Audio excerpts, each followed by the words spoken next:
From the newsrooms of the Sydney Morning Herald and The Age, this is Please Explain. I'm Samantha Selinger-Morris. It's Monday, August 14th. How powerful is the state that you live in? And does it matter? The answer might surprise you, because wealth, population size, and even a headline-grabbing premier aren't what determine whether your state comes out on top. Today, National Affairs editor James Massola on how our primal needs and desires are wrapped up in what we think about state power, and how our sense of competition is embedded into the fabric of our nation.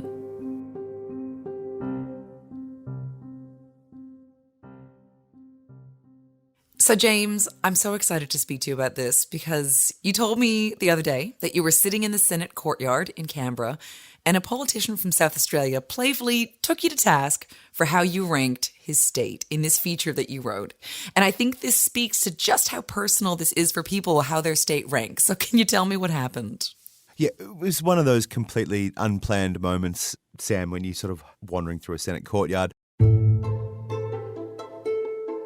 It was Don Farrell, the Trade Minister from South Australia, the Don Father or the Godfather, as everyone knows him, who is one of the most influential pollies in Canberra, certainly in this Labor government, and crucial to Anthony Albanese's hold on power. And he was wandering through with Murray Watt, who's a Queenslander and a Cabinet Minister, and Tim Ayres, who's a junior minister from New South Wales, and they saw me and they immediately started ribbing Don and saying, South Australia's the... it even ranks below Tassie, it's the least powerful state, blah, blah, blah. Obviously they'd read the piece and were giving him a bit of curry, basically. Jokes aside, this kind of, state nationalism, if you like, it infects everything. It's a footy thing as well.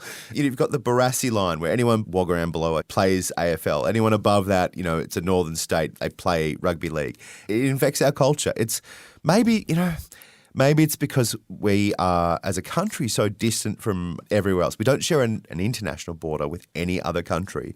Maybe that's part of it. Maybe the sort of internal rivalry's grown out of that. I don't know what it is. But to your point, what it highlighted to me was just how seriously and how parochial people are in Australia about, their place of origin, their state of origin, and what it means to them, rightly or wrongly. It's something we all talk about. It's a real barbecue stopper, isn't it? Absolutely. So it brings us to your findings. Can you take us through them?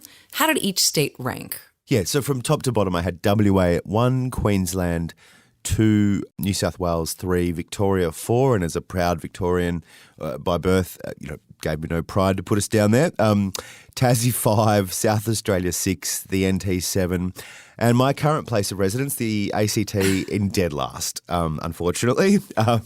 Dead last, James. So tell us about the thinking behind this ranking. How did you decide to rank the relative power of each state? Yeah, look, a few things matter. The export earning capacity of the economy matters a lot. The wealth of that state, the ability to influence politics matters. The sort of consequentiality, if that's a word, matters. And that's not about actually having seats around the cabinet table so much, although that helps, as it is about, are there seats in play at the next election? What does this state determine or help determine in large or small measure who's going to be the next Prime Minister? And that led me to WA and Queensland in that order. And so can you take us through into specifics why that is, and also a bit about that consequentiality, because it's so fascinating in terms of it's not just the number of seats in cabinet, it's actually who's got that sway to determine the election. So can you walk us through this? Yeah, it's the numbers are the numbers, Sam. Off the top of my head, I think 4 fell to Labor, 1 fell to a Teal in WA at the last election. WA has been a desert for Labor since 2007. It swung towards John Howard when every other state swung towards Kevin Rudd in 2007, and it has continued that over the last 16 years or so. Barely a seat has gone to Labor. They've had these really important cabinet ministers in the coalition like Julie Bishop and Matthias Cormann. It's been a wasteland. Finally, Labor picks up a few seats, more than anyone expected, and it handed Labor enough seats to actually ensure that Anthony Albanese ended up knowing he had the keys to the lodge and majority government on election night. Queensland is the other one. Queensland swings more than any other state. Queensland, frankly, some of the electoral moments we've seen over the last 30 years, Sam, are bonkers.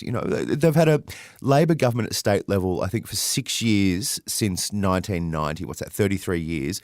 But they reliably send, 23, 22, 24 out of their 30 MPs come from the coalition, from the Liberal National Party every time. They really like to have divided government in Queensland. Albo didn't pick up seats there. They actually went backwards there. So to the point, WA matters, and they were number one because they put Albo in the lodge. Queensland matters because if Albo wants to stay in the lodge, Labor has to do a heck of a lot better than they did in 2022. And this is so interesting to me because I had never sort of considered that it was the volatility of swinging power of the states that was so consequential in terms of, which state holds the most power. I would have thought, okay, well, New South Wales is the most populous, or ACT, it's the heart of federal power. So this really surprised me. Can you take us a little bit through, I guess, what determines why certain states have this volatility of swinging power? Look, WA has a long history of, how do I say this politely, being independent-minded, Sam. Going back to, a referendum, I think a statewide referendum in the 1930s in which the state actually voted to secede from Australia, and the federal government said, we're good, that's not happening. And the last to join federation, as I understand it, at the very last minute, right? Weeks. Correct. They kept us waiting. It was not good. So there's that long kind of history of a sort of independent streak, and I think Queensland's the same. I mean, there are people in Queensland who think the state should be broken up into 2 or 3 states, southern, central and northern Queensland. There's that kind of orneriness, if you like, that sense of them being both resources states, frontier states, not kind of comfortably middle-class suburban states in which the vast majority of the population lives in the capital, i.e. Melbourne or Sydney. So there's that kind of point of difference there. And there's a bit of that kind of Texan, don't tread on me vibe, if you like. And I think that's where part of the volatility comes from. That's what puts WA and Queensland on top.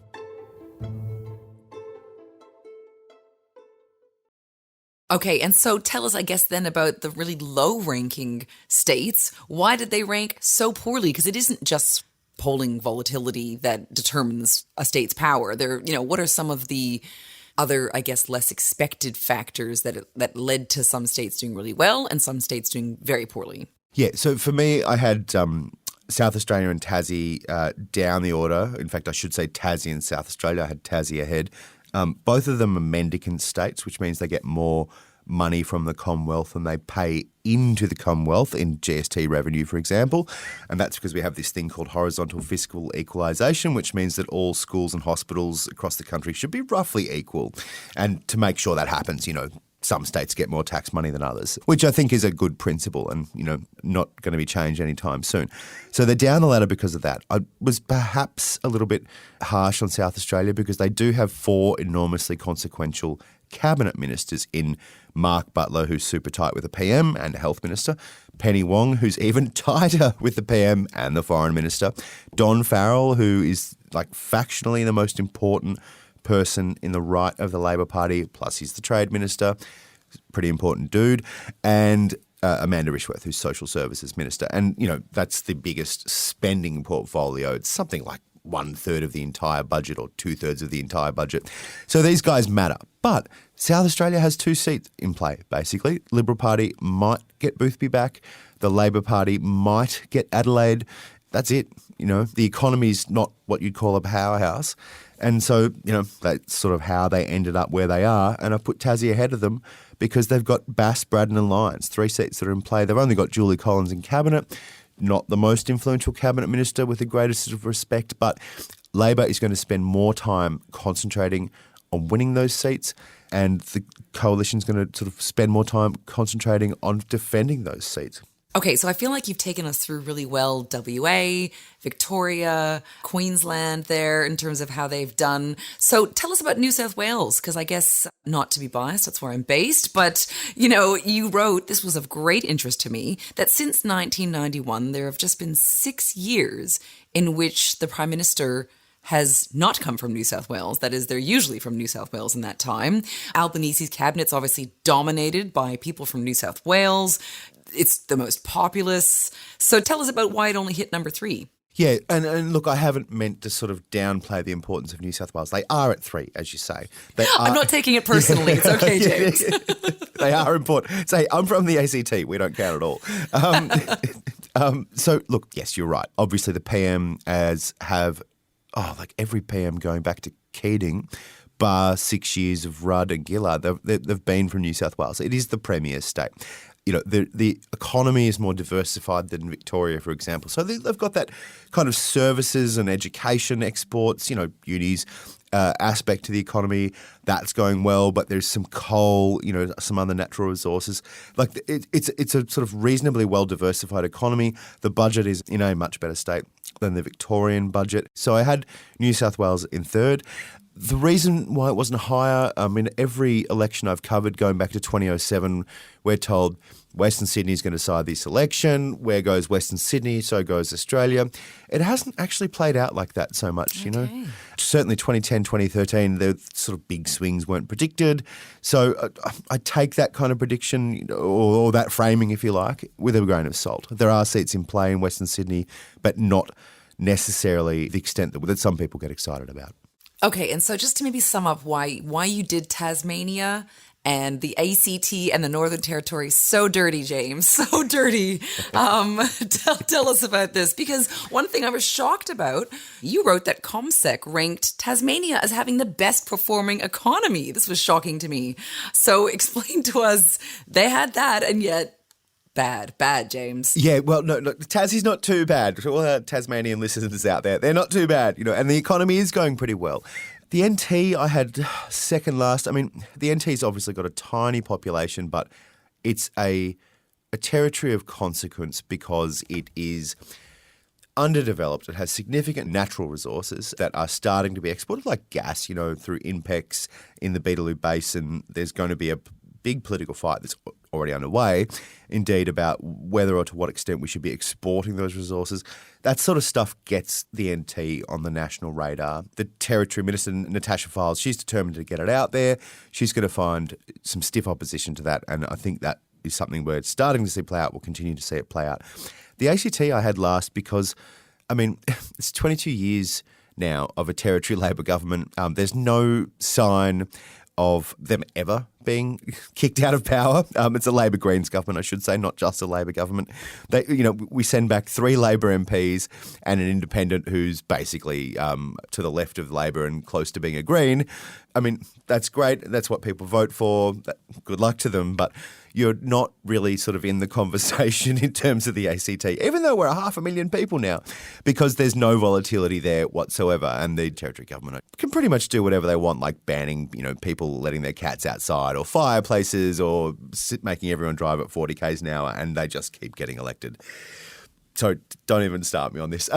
So yes, the ACT comes dead last. Okay, and so for those of us listening who may be feeling just a little bit sensitive about where their state ranked, tell us about the fate of a state's power. I mean, does it tend to shift a lot over time from year to year? I mean, for instance, you wrote that WA could lose its top status easily. So can you take us through that? Yeah, so I'm going to completely contradict myself here, Sam. Typically, these things don't move around quickly over the space of 1 or 2 or 3 years. But I actually think that is exactly what is going to happen in the next 18 months. Anthony Albanese is in WA all the time. In fact, there was an event here in the Great Hall at Parliament House. It was sort of a good day to WA event, organised. All the West Australian MPs were there.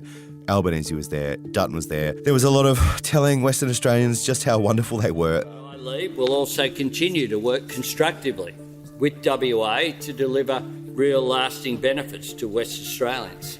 Already we're delivering 7 urgent care clinics, including 2 regional clinics, saving more than 8. And Albo made the point in his speech. He's been to Western Australia 14 times in 14 months, and he'll be back there again in 2 weeks' time or thereabouts. So he's got that kind of focus, and he is determined to hang on to WA. But it's not just about making an appearance, it's about engaging. So I've been to Albany, I've been to Kalgoorlie, Boulder, I've been to Broome, I've been to Fitzroy Crossing.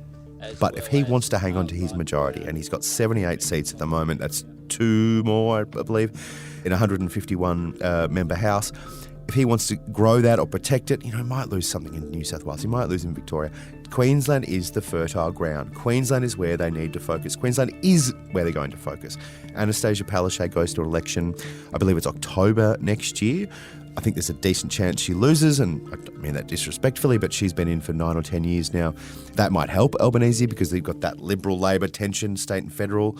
That's where they're going to be targeting. So in that sense, I think Queensland could go past WA. James, thank you as always for taking us through some of the most interesting political issues of the day. Pleasure, Sam. Always happy to chat.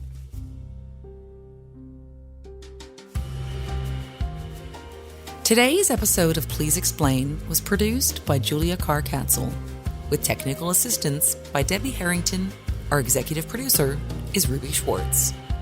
Please Explain is a production of The Age and the Sydney Morning Herald. If you enjoy the show and want more of our journalism, subscribe to our newspapers today. It's the best way to support what we do. Search The Age or smh.com.au/subscribe. I'm Samantha Selinger Morris. This is Please Explain. Thanks for listening.